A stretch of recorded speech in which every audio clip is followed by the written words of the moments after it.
रहने वाले महलों की। इन सातों चूड़ियों में एक सुखी जीवन का राज छुपा हुआ है। आज आपने हमें ये चूड़ियां पहनाकर हमारी जिंदगी को भी सजा दिया है। ला बेटा, देखते। अब प्रणाम मम्मी जी। हम रानी बोल रहे हैं। राज अभी तक वापस नहीं आया। राज, मैंने तुम्हारे साथ हमेशा दोस्ती से कुछ ज्यादा रिश्ता चाहा है और मैं वो रिश्ता तुम्हारे साथ जोड़ कर ही रहूंगी। रानी इज मेड फॉर करण। तलाक के पेपर भेजे हैं उसने। कितनी बात करने की कोशिश की मैंने उससे, पर पता चला कि अपने बाप के घर से वो अपनी बहन शालिनी के घर चली गई है। हे भगवान। आरती बेटा, तू ही बता इसको, क्या हमने कोशिश नहीं की कि वो इस घर में खुश रहे, उसे कोई तकलीफ ना हो, इस घर में हिलजुल कर रहे वो? लेकिन नहीं, उसने और उसकी बहन ने तो मिलकर एक तमाशा ही खड़ा कर दिया। बता इसको। मम्मी जी, कोशिश अगर एक तरफा हो तो क्या फायदा ना। वैसे भी वो महलों वाली वैसे बता रहे हैं, अगर इस घर का वो हिस्सा बनना चाहती है तो इस घर के माहौल के साथ वो अपने आप को थोड़ा बदल भी तो सकती थी ना। नहीं बेटा, नहीं ना, वो क्यों बदलती? उसने तो एक ही काम किया, ये घर ही छोड़कर चली गई। कितने अरमानों से मैंने अपने बच्चे की शादी की थी, उसे बहू बनाकर इस घर में लेकर आई थी, लेकिन मेरे बच्चे के साथ क्या हो गया? बस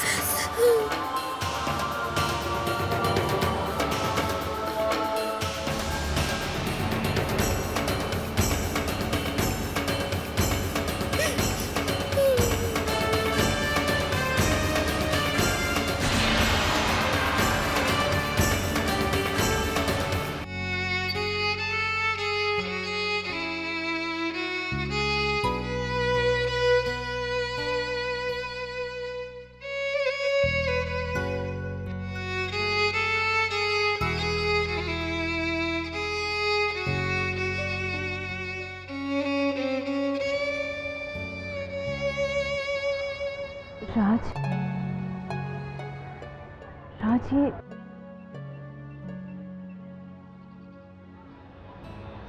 ये क्या हो गया? मैंने तो सोचा था कि राज अपनी शादी में अपनी दुल्हन के साथ खुश होगा। मैं जब यहाँ आई थी तो मुझे लगा था कि इस खुशियों भरे माहौल में दिन कैसे बीत जाएगा पता ही नहीं चलेगा, लेकिन ये सब क्या हो गया? राज, तुमने कभी कहा नहीं, लेकिन मैं जानती हूँ कि तुम्हारे दिल में रानी के लिए बहुत प्यार है, और रानी को तलाक देना तुम्हारे लिए कितना मुश्किल है।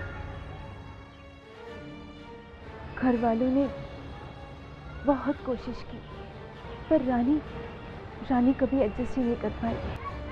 राज, बुरा मत लगाना, पर अब यही सही होगा कि तुम इन डिवोर्स पेपर्स पर साइन कर दो।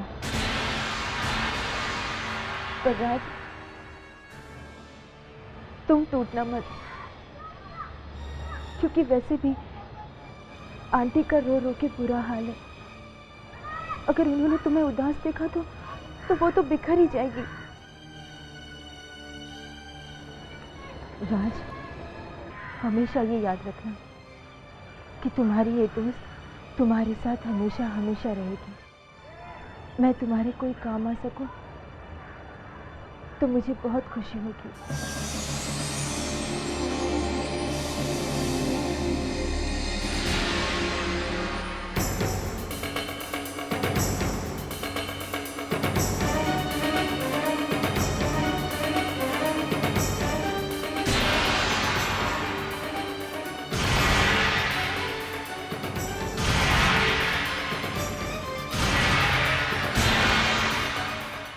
समझ में नहीं आ रहा कि बात इतनी कैसे बढ़ गई।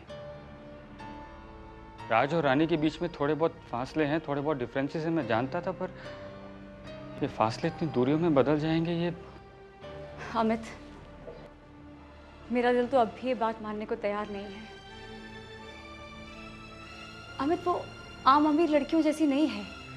इतने ऐशो आराम में पलने के बाद भी उसने हमारे माहौल में, हमारे घर में एडजस्ट करने की हमेशा कोशिश की है। जरा सोचो ना, अगर उसे रिश्ता तोड़ना ही था तो वो रिश्ता जोड़ने की कोशिश क्यों कर रही थी? घर में सबको खुश करने की कोशिश में क्यों लगी रहती थी? I think you are right Madhu. और वैसे भी तलाक के लिए एक बार जो कदम उठ जाए वो फिर पीछे मोड़ा भी नहीं जा सकता। आई फील हमें राज और रानी को आमने सामने बिठाकर बात करवानी चाहिए। आई एम श्योर कोई ना कोई रास्ता जरूर निकल आएगा। उसके लिए हमें रानी से मिलना होगा और उसकी प्रॉब्लम को भी समझना होगा। शालिनी, शालिनी देखो कौन आया है। Hi Karan, hi. Good to see you again. और वो भी बिना किसी ऑफिशियल काम के। आप लोग बुलाते रहिए, मैं मना नहीं करूंगा।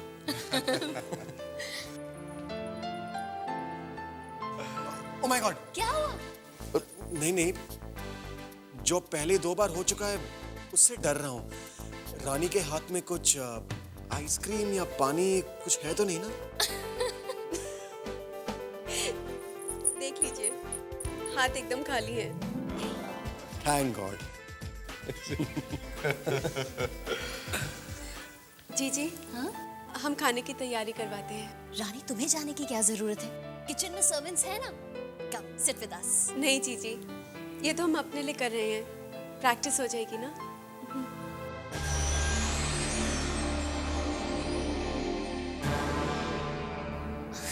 वो रानी भी ना कभी कभी बस।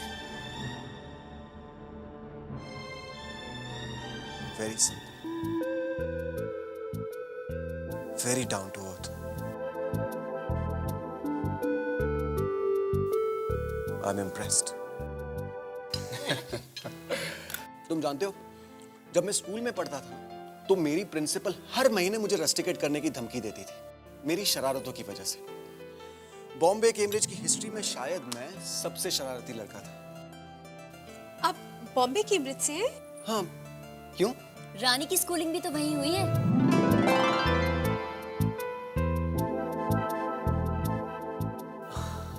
What a coincidence। रानी, फिर तो तुम्हें मिस मुनीर याद होगी, वो हिस्ट्री प्रोफेसर। याद है एक दिन अचानक वो रिजाइन करके चली गई थी, वो मेरी वजह से हुआ था।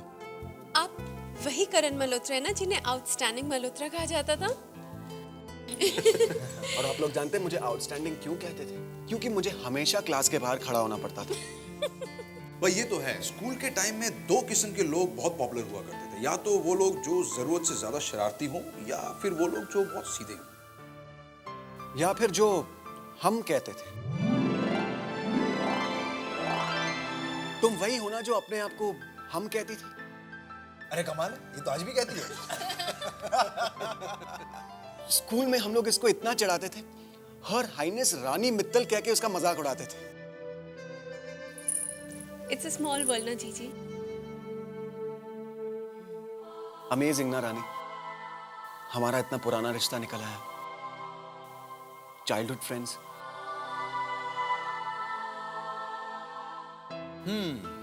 सो करण, बिजनेस तो तुम्हारा सेटल हो गया, शादी वादी के बारे में कुछ सोचा कि नहीं?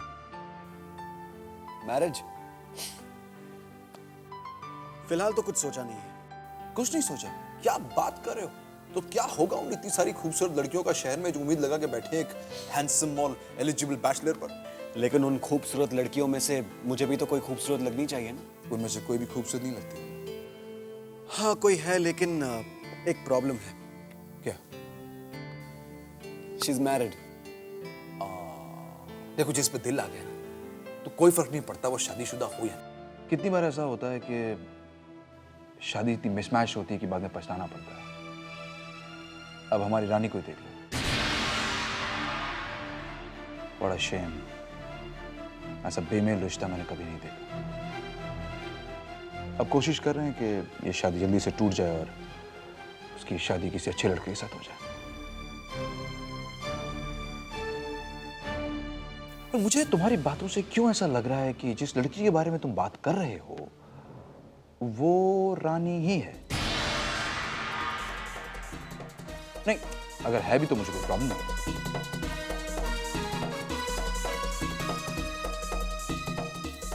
रानी अगर मेरी लाइफ पार्टनर बन जाए, इससे अच्छा और क्या हो सकता है?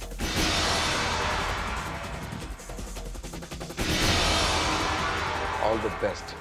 मुझे तुम्हारी और रानी की जोड़ी बहुत अच्छी लगेगी। I am very happy. Thank you.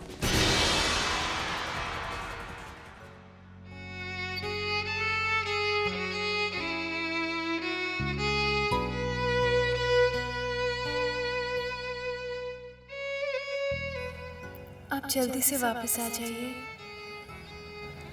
अब हम भी आपके पास अपने घर लौटना चाहते हैं। रानी,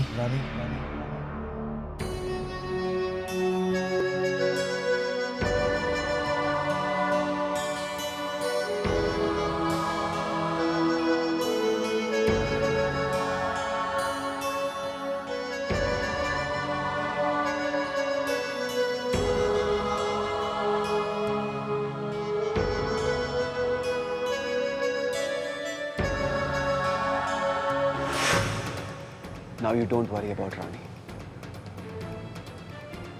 अब रानी राज को हमेशा के लिए भूल जाएगी।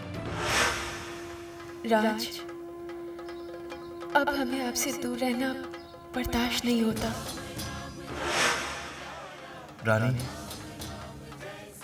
रानी क्या तुम वाकई मुझसे दूर चली जाना चाहती हो? क्या हम दोनों में जो रिश्ता जुड़ा था वो टूट जाएगा? ऑफ कोर्स ये रिश्ता टूट जाना चाहिए। जब राज रानी को कोई खुशी, कोई सुख नहीं दे सकता, तो फिर रानी की लाइफ में राज का क्या इंपॉर्टेंस है? राज, आपके बिना हम कुछ भी नहीं। हमारा प्यार, खुशियां, सुख सब आपके साथ ही तो जुड़ा है।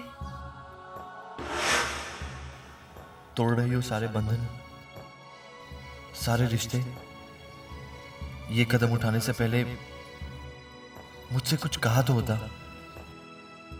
ये डिवोर्स पेपर्स मुझे देती, मैं घर में कहता कि मैं रानी के साथ नहीं रहना चाहता। कम से कम तुम्हारे ऊपर कोई दोष तो ना आता, तुम्हारे बारे में कोई ऐसी वैसी बात तो ना करता। अब रानी के बारे में कोई कुछ नहीं कह पाएगा, क्योंकि अब रानी करण मल्होत्रा की है, सिर्फ करण मल्होत्रा की। हम तो बस अपने राज के हैं। जिंदगी भर का साथ है हमारा और आपका।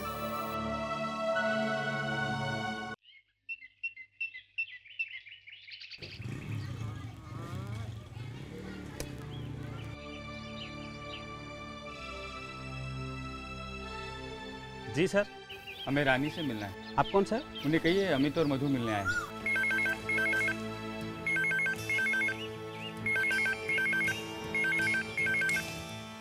या मैम, अमित जी और मधु जी रानी मैडम से मिलने आए। अमित मधु? ओह, ये तो राज की सिस्टर और जीजा जी हैं। ठीक है, तुम उन्हें बाहर ही रोको, मैं आ रही हूँ। मैडम ने कहा है आप बाहर ही रुको, ये आ रहे हैं मैडम। आपने कहा ना कि हम आए हैं। हाँ सर।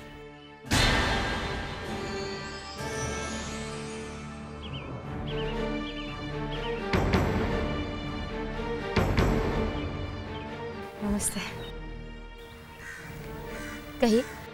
आपके पापा के घर फोन किया तो पता चला कि रानी यहाँ पर है, इसलिए उससे मिलने चले आए। क्यों? क्यों मिलना चाहते हैं आप उससे? देखिए, मैं एक बात आप लोगों को साफ साफ बता देना चाहती हूँ कि रानी आप लोगों से नहीं मिलना चाहती।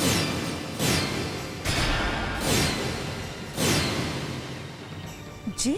जी हाँ, रानी आप लोगों से नहीं मिलना चाहती है। बल्कि रानी ने मुझसे कहा है कि आप लोगों को मैं बाहर से ही। प्लीज आप उससे कहिए कि हम उससे सिर्फ एक बार मिलना चाहते हैं। किस लिए? ताकि आप लोगों से ये समझा सकें कि वो राज से डिवोर्स ना ले। She knows that. She knows कि आप लोग उसे यही समझाने आए हैं. And let me tell you one thing. कि रानी ने राज से अलग होने का पक्का फैसला कर लिया है.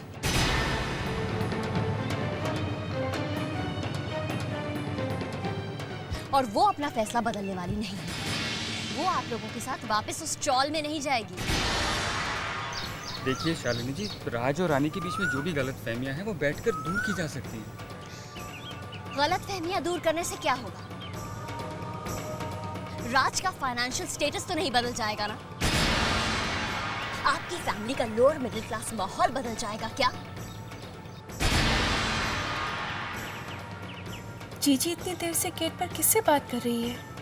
को अगर उस घर में जाना होता तो वो पापा के घर से मेरे घर ना आती। शालिनी जी, लेकिन आप देखिए, आप रानी के वापस आने की उम्मीद बिल्कुल छोड़ दीजिए। वो ऐशो आराम में पली है। आप लोगों के साथ आपके माहौल में नहीं रह सकती है वो। अब जल्द से जल्द राज से डिवोर्स पेपर साइन करवा दीजिए, फिर आप भी फ्री और हम भी फ्री।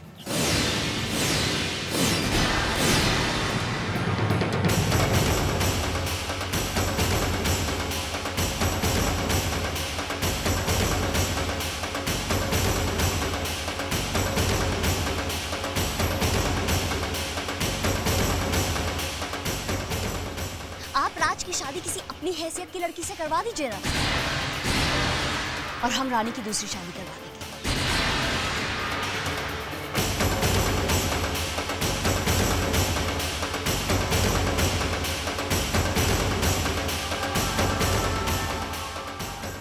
Thanks a lot. चलो मैं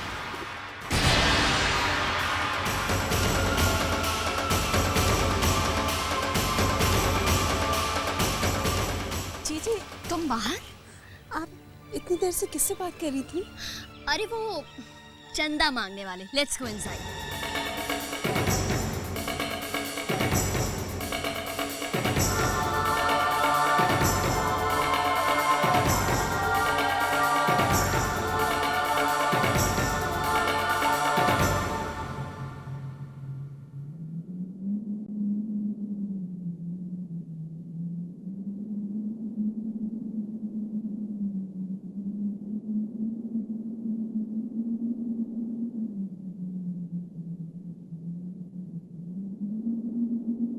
जीवन भर का साथ एक पल में टूट जाएगा।